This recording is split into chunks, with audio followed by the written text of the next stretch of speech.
Universo Diverso, com Luciana Neri. Ontem o senhor fez um balanço aqui muito bacana da economia em 2020 e hoje vamos começar a falar sobre 2021.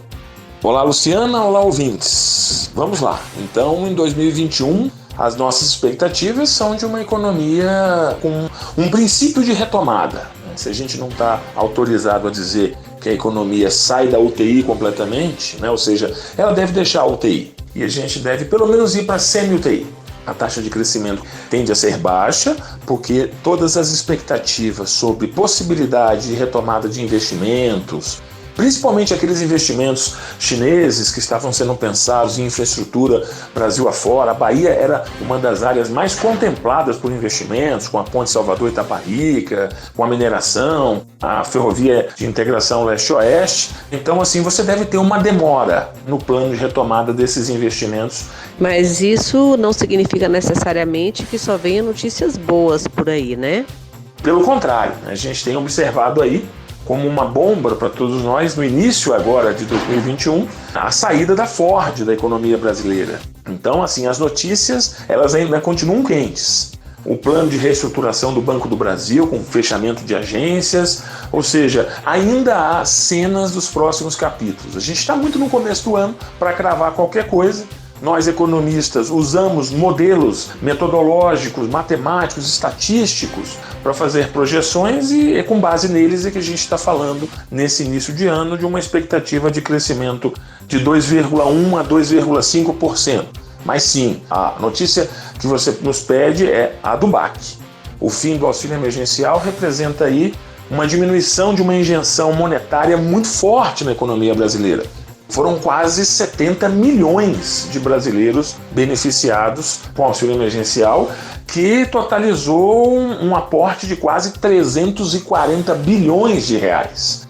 Então é só a gente ter uma ideia básica. Num momento como esse, em que as empresas ainda não têm força para recontratar, a gente observa a massa salarial caindo, com algumas empresas internacionais fortes e importantes como a Ford anunciando a saída da economia brasileira, há uma tendência da diminuição dos aportes monetários, ou seja, de menor circulação de dinheiro na economia. Nesse cenário, o que significa o fim do auxílio emergencial, professor? Uma redução muito possível no consumo das famílias. É claro que o auxílio emergencial é uma política econômica, mas ele reforça a necessidade da gente pensar uma política de renda mínima no Brasil, que não é o Bolsa Família. O Bolsa Família contribui para a diminuição da pobreza extrema no país, mas a gente precisa sim pensar em programas sociais de renda mínima que evidenciam a força que esse tipo de renda, esse tipo de auxílio possibilita na retomada do consumo e na taxa de crescimento de importantes atividades das áreas comercial e de serviços. Então, falando bem honestamente, a gente tem um 2021 que deve ser melhor, o país deve retomar crescimento econômico, que é importante. Ainda não vamos recuperar o rumo e o ritmo de 2019, que lá atrás, como eu falei, era baixo, ou seja, 1,3% de crescimento.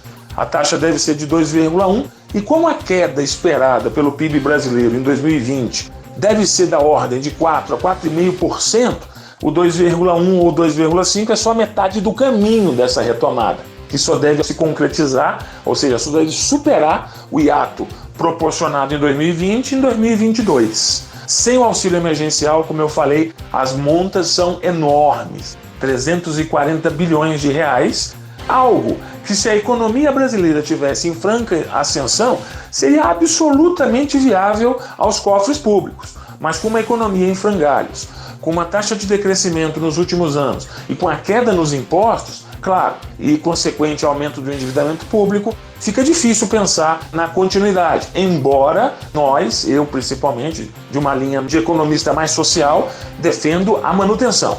Acho que seria importante a manutenção dos gastos do auxílio emergencial, não só porque eles diminuem o ímpeto recessivo da economia, mas principalmente porque eles permitem a inclusão de milhares de trabalhadores, principalmente aqueles que perderam seus trabalhos, empresários que fecharam seus negócios e que possibilitam ainda continuarem fazendo parte da sociedade aí de consumo, mantendo pelo menos a sua subsistência básica em dia. É uma matéria importante de ser discutida com a sociedade, que se evidencie fora das questões políticas, a sua força, a sua importância para a economia brasileira. Sim, o auxílio emergencial foi uma das coisas mais importantes, uma das políticas econômicas e sociais, por assim dizer, mais importantes do Brasil dos últimos anos.